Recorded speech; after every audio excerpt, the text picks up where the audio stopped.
In this segment, I'm moving forward with Tutorial 4 in the New Perspectives Access 2007 text on resizing column widths in a subform. In the first segment, I looked at the subform as a separate entity. In this particular segment, I'm going to look at resizing the column widths within the subform while it still is in the main form, instead of closing the main form like I did in the last segment, and then moving forward, double checking to make sure that every column has been resized appropriately. I think this is much more time consuming and I really don't recommend it. Here we can see that our column widths are not resized appropriately. I'm going to double click to resize each one of them. I could select all of them and resize them, or I can resize them individually. Okay, so I've resized them all. And my subform control, the orange line indicates my subform control is too narrow. So I'm going to pull it out. I'm going to keep pulling it out until I get room for both the subform and the subform control. Excuse me, the subform and the scroll bar. There we go. I finally have enough room in here.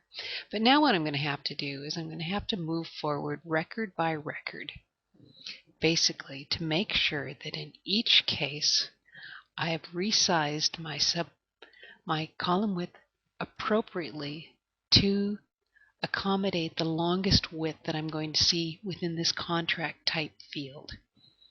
And with 40 records, this could take a while. Really, all I'm looking for is I'm looking to see if there's any letters that go right up against the end of this column.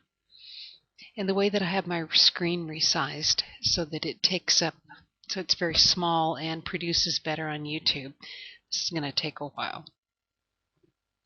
So again, you can see you have to move forward record by record. This one is too narrow, and so I need to bring it out. I still have room for my subform, so I'm okay. And keep moving. This one resized a little bit, and still have room for my subform or my scroll bar, and again move forward. Oops, take a look at this one. Still okay.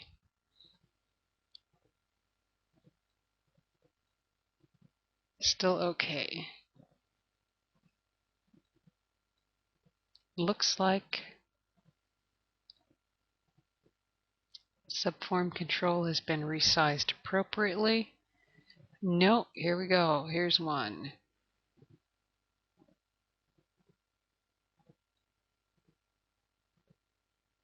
And now I'm going to need to resize my subform control to make sure I have enough room for my scroll bar. You can see how much more time consuming this is than simply going in or closing out the main form. I'm going to say yes to this, opening up the subform in Datasheet View, and resizing your column widths here, checking it, closing it, coming back into your main form, and then simply reassuring yourself that you have added enough room. Let's get into layout view here. That you've added enough room for your scroll bar. It's easy for me to do this in design view, so I'll take a look at it there, scroll over, and it looks like it's appropriate. So I'm going to go ahead and close this particular segment at this time.